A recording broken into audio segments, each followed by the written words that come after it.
বিজেপির মহাপুষ্ট বাটাকে চৈরাচারী মনোভাব মেনে নিতে পারছি না, পারবো না। শান্তি প্রতিষ্ঠার নামে সমস্ত জমায়েত বন্ধ করতে চাইছে রবীন্দ্রভারতী বিশ্ববিদ্যালয়ের প্রশাসন। বিজেপির নির্দেশে রাজ্যপাল বিশ্ববিদ্যালয়ের মধ্যে কার্যত 144 ধারা জারি করতে চাইছে। রবীন্দ্রনাথের মুক্ত চিন্তায় আঘাত করতে চাইছে প্রশাসন। কবিগুরু যে অচলায়তন ভাঙতে চাইছিলেন তার নামাঙ্কিত বিশ্ববিদ্যালয়ে সেই অচলায়তন আবার ফিরিয়ে আনতে চাইছে কর্তৃপক্ষ। এমনই বিস্ফোরক অভিযোগ নিয়ে 9 এপ্রিল মঙ্গলবার আন্দোলনের নামে ইউনিভার্সিটি পড়ুয়ারা। যে আমাদের নিরাপত্তা আধিকারিক একটা জেনারেল নোটিশ বের করেছে, যেখানে বলা হয়েছে যে অল স্টেক হোল্ডার যে বিশ্ববিদ্যালয়ের পরিবেশ আর হচ্ছে গিয়ে পিস, মানে এনভায়রনমেন্ট আর হচ্ছে পিস যাতে বজায় থাকে, সেখানে আমরা একটা জিনিস কথা বলেছিলাম যে আমরা এর বিরোধিতা করেছি 4 তারিখ, যে বলা হয়েছে যে ছাত্রছাত্রীরা যদি সাধারণভাবে শান্তিপূর্ণ বজায় রেখে যদি একসঙ্গে চলাফেরা করতে না পারে, তাহলে সেক্ষেত্রে সাধারণ ছাত্রছাত্রীর মধ্যে একটা বিক্ষুব্ধ একটা বাতাবরণ সৃষ্টি হতে পারে। কারণ হচ্ছে সত্যি কথা বলতে তারাও এখন ভেবে পাচ্ছে না যে কোথায় তারা একজোট হয়ে বন্ধুবান্ধবরা একসঙ্গে টিফিন খেতে পারবে নাকি, সেটাও এখন বিতর্কিত বিষয় হয়ে দাঁড়িয়েছে। কারণ তারা অনেকেই আমরা আমাদের একটা রবীন্দ্রভারতী নামাঙ্কিত জায়গায় সেখানে সাধারণ ছাত্রছাত্রীরা মিলে মাঠে আমরা খেলাধুলা করি, আবার অনেক সময় আমরা টিফিন খাই, আমরা বিভিন্ন সময় আড্ডা দেয়, ভাই বোনরা গান বাজনা করে। এই সব জায়গায় এখন আমরা ভয় পাচ্ছি এই নোটিশ সার্কুলারের উপরে যে আমরা একসঙ্গে বসতে পারবো নাকি। কারণ এই নোটিশের উপরে অনেক কিছুই তো নির্ভর করছে, তাই এই নোটিশটা অবিলম্বে প্রত্যাহার করা উচিত।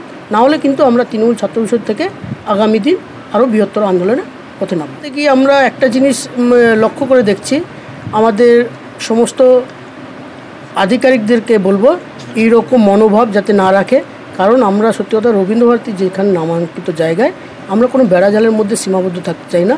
কেউ বলছেন রবীন্দ্রভারতী ইউনিভার্সিটির স্টুডেন্টদের মধ্যেই যে এর থেকে তো 144 ধারা জারি করে দিলেই হতো ইউনিভার্সিটির মধ্যে। হ্যাঁ, সেটাই তাই হচ্ছে, তাই মনে হচ্ছে। আমরা একসঙ্গে মিলিত না হলে তো সেটাই তো 144 ধারা করা হয়, যাতে একসঙ্গে যাতে মিলিত না হয়।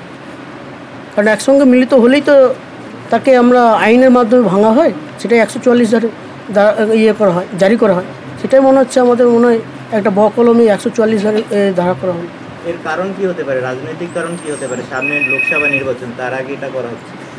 সেটা মানে যারা এই নোটিশটা করেছে তারাই ভালো বলতে পারবে।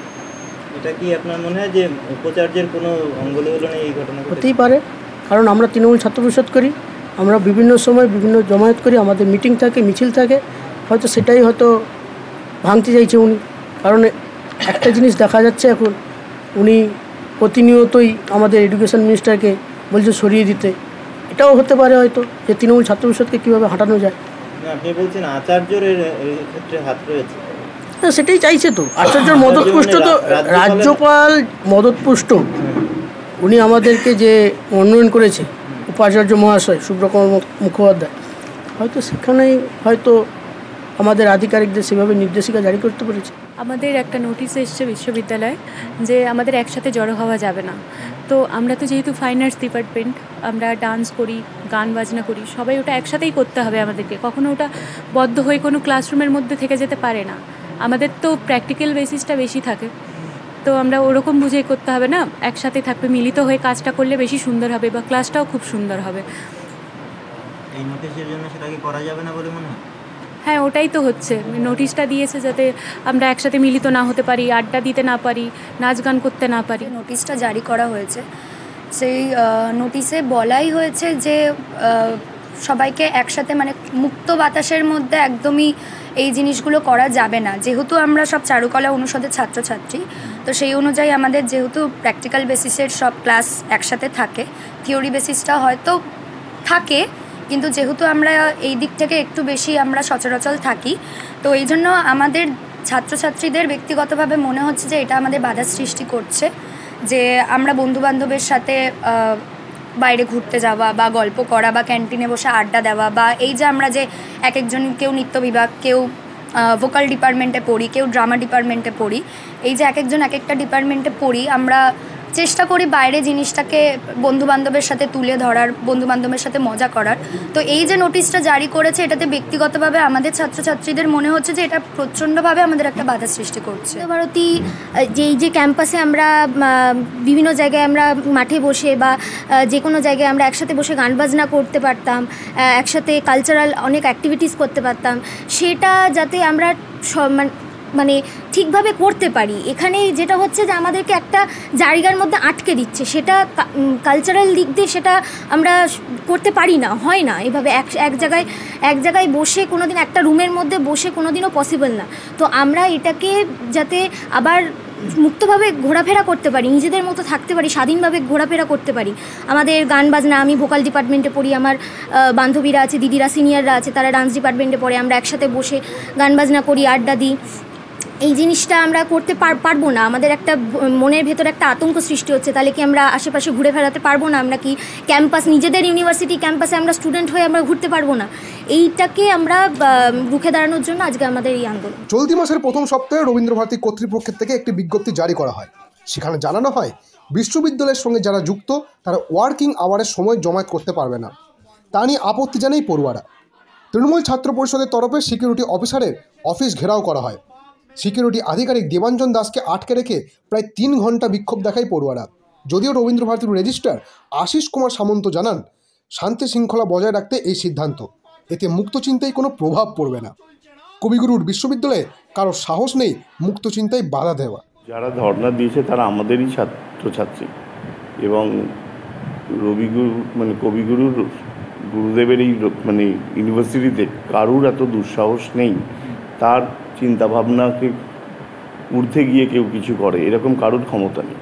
সুতরাং যেই নোটিশটা দেওয়া হয়েছে, আমরা যাতে ছাত্রছাত্রীদের আরও একটু ভালো সার্ভিস দিতে পারি এবং সমস্ত এটা তো দেখা যায় যে ইউনিভার্সিটি চিরদিনই একটা নানান রকম গণ্ডগোলের শিরোনামে থাকে। এই ধরনের গণ্ডগোলের শিরোনামে যাতে না থাকে এবং যাতে ছাত্রছাত্রীদের আরও ভালো করে সার্ভিস দেওয়া যায়, আরও ভালো পরিষেবা দিতে পারি আমরা, সেই কারণে। আজকে সকালেও দেখলে আপনি দেখতে পারতেন যে এরকম ধরনের ছাত্রছাত্রীকে কোথাও বেরিয়ে দেওয়ার জন্য আমরা বলিনি এবং ছাত্রছাত্রীরা মাঠে খেলবে, তারা ইউনিয়ন রুমে থাকবে, গল্প করবে, পড়াশোনা করবে, সবটাই ছাত্রছাত্রীরা করবে। তৃণমূল ছাত্র ইউনিয়ন এখানে আন্দোলন করছে, ডেফিনেটলি এটা কোনো রকমের এর পিছনে কোনো রকমের কোনো পলিটিক্যাল কোনো কিছু নেই। একদম ছাত্রছাত্রীদের আমাদেরই সন্তান তুল্য তারা, আমরা তাদের বোঝাবার চেষ্টা করব যে তাদেরই সার্ভিসের জন্য, এবং তাদের থেকেও একসময় একটা অনুরোধ এসেছিল যে ছাত্র ইউনিভার্সিটির মহল ঠিকঠাক নেই, নানান রকম আনরেস্ট কন্ডিশন তৈরি হচ্ছে, সেই জায়গা থেকেও আমরা চেষ্টা করেছি যাতে ছাত্রছাত্রীদের জন্যই মেনলি এটা করা, যাতে আমরা যারা সমস্ত স্তরে যারা রয়েছে তারা যেন বেশি ভালো করে পরিষেবা যেন আমাদের কাজের সময়টা তাদের দিতে পারি।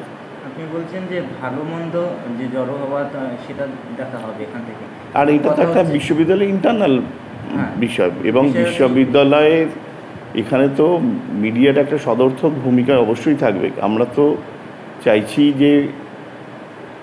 যে কোনো জায়গায় প্রত্যেকের নিজের বাড়ির জায়গাটা তো ঠিক রাখার চেষ্টা করে, তাই আমাদের বিশ্ববিদ্যালয় এটা, আমরাও চাইব ছাত্রছাত্রীরা তাদের জায়গাটা থেকে আরও ভালো পড়াশোনা করুক, সব কিছু করুক। আমরা একদম ছাত্রছাত্রীদের এটা কোনো বিপক্ষে গিয়ে কিছু করিনি। ছাত্রীরা আজকেও তো আন্দোলন করেছে, ইউনিভার্সিটি কর্তৃপক্ষ কি তাদের বাধা দিয়ে? ছাত্র তো আন্দোলন করবেই, সেই ক্ষেত্রে তো এটা নয়। এটা হচ্ছে যে সমস্ত স্তরে যাতে আমরা তাদের পরিষেবা দিতে পারি, এটা মেইনলি তার জন্য করা হয়েছে।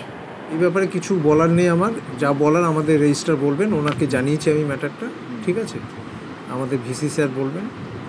আর ওরা একটা আমাকে চিঠি দিয়ে জানিয়েছে, ওরা একটা প্রতিবাদ করেছে, সেটা আমি কর্তৃপক্ষের সাথে কথা বলবো, আমার হায়ার অথরিটির সাথে কথা বলবো। যে নোটিশটা বেরিয়েছে সেটা তো আপনার কাছ থেকেই বেরিয়েছে? হ্যাঁ, আমার কাছ থেকেই বেরিয়েছে, কর্তৃপক্ষের কনকারেন্সেই বেরিয়েছে। সেটা কর্তৃপক্ষের কাছে জানানো হবে আবার যে এরকম আবার পড়েছে নোটিশ, ওদের একটা ডেপুটেশন এসছে, সেটা আমি কথা বলবো।